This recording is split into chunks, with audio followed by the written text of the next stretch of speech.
अस्सलाम वालेकुम। यार पहले बात सुन लिया करो, ठीक है, बाद में हंस लिया करो। अच्छा जी, बात हो रही है डिप्टी की। डिप्टी को प्रेस कॉन्फ्रेंस के लिए तैयार किया जा रहा था। डिप्टी को तैयार करने के लिए एसओपीज होती है। ऐसे नहीं डिप्टी को मुंह उठा के सामने कर दिया जाता कि वो जाके प्रेस कॉन्फ्रेंस करता फिर नहीं।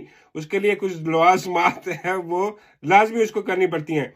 उसके ऑफिस के बंदों ने 2 दिन पहले डिप्टी का खाना पीना पानी सब बंद कर दिया और उसके बाद उसको सुबह दोपहर शाम चर्स, अफीम, पाउडर और रात को सोने से पहले कुप्पी का नशा करवाया जाता है। और उसको सिर्फ 2 घंटे के लिए सोने दिया जाता है, इससे ज्यादा नहीं। ये प्रिपरेशन जरूरी होती है डिप्टी के पास, वरना तो वो तो ऐसी की तैसी फेर देगा, अपनी भी और खालू मजीद की भी। ये सारा नशे करवा के उसको तैयार किया गया और फिर उसको कहा गया कि जाओ अब जाके प्रेस कॉन्फ्रेंस करो। अब डिप्टी जा रहा था प्रेस कॉन्फ्रेंस के लिए कि पीछे से किसी ने आवाज दी, और डिप्टी आए, और तेरा कख न रवे, और तेरा बेड़ा गर्क हो जाए, तेनू लवे मरा डिप्टी। डिप्टी राह में गया, यार ये कौन है। डिप्टी ने पीछे मुड़ के देखा, एक बंदा बैठा भंग कोट रहा था। वो भंगी था। अच्छा, भंगी कहने लगा डिप्टी को देख के, डिप्टी किधर था, वो भी डिप्टी के ऑफिस का ही बंदा। डिप्टी कहने लगा मैं जा रहा हूँ प्रेस कॉन्फ्रेंस करने। भंगी भंग भी घोटी जा रहा है, पी भी जा रहा है। और डिप्टी कहता यार डिप्टी मैंने भी नाल ही ले जा। मुझे भी बड़ा शौक है, मैंने कभी प्रेस कॉन्फ्रेंस नहीं की, तो मुझे भी करवा प्रेस कॉन्फ्रेंस। अच्छा, डिप्टी कहता है उसको देख के भंगी को, कहता वो दलिया, वो बगैरता और लाल दिया, अपनी आंखा वेख पहले लाल हो भैया ने। और तेरी आंखें लाल टोए पड़े हैं तेरी आंखों में, नशे में तू टून है, तुझे मैं कैसे ले जाऊं। बंगी कहता है डिप्टी तू भी तो नशे में ही जा रहा है। लगता तो अपना दाया पाँव आ गया, जाता तू बाई तरफ है। इतना तो टून है और मुझे तो कह रहा है कि मैं टून। डिप्टी ने सोचा यार वाकई बात ठीक है, पढ़नी तो मुझे गालियां ही है, चलो आज इसको भी ले जाता हूँ भंगी को साथ।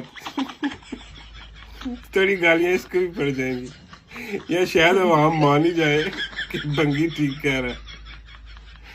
उसने कहा चलो ठीक है। उसने भंगी को उठाया, भंगी को कोट पैंट टाई लगवाई, भंगी को ले गया साथ। तो जाते भंगी ने कहा कि डिप्टी कहना क्या है। डिप्टी कहता कहना क्या है, इमरान खान के खिलाफ सारी प्रेस कॉन्फ्रेंस करनी है, खालू मजीद को डिफेंड करना है, कौम को यकीन दिलाना है कि तुम्हारा मसीहा खालू मजीद ही है, इमरान खान नहीं है। भंगी कहता ठीक हो गया, बल्ले बल्ले, चलो जी।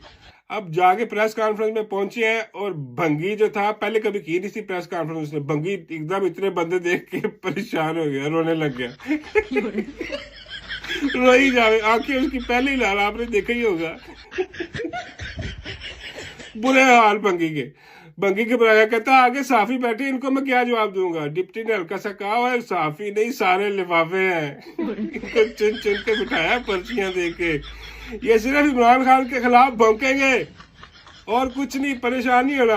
भंगी ने कहा फिर ठीक है। भंगी बस से सारा प्रेस कॉन्फ्रेंस घबराया गया, रोता रहा, हर कोई सवाल भी पूछे तो रो ना रो रो, रो।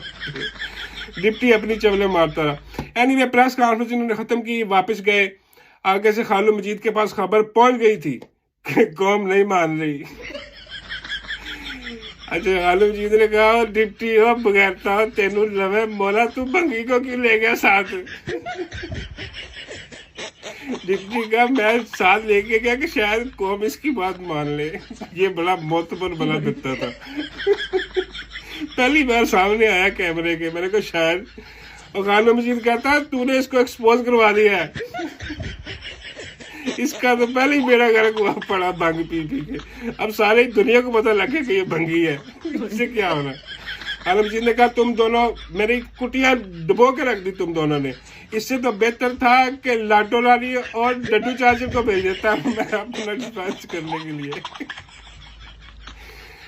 खालू मजीद ने कहा बस अब खत्म, अब मैं तो रहूंगा, तुम दोनों नहीं रहोगे।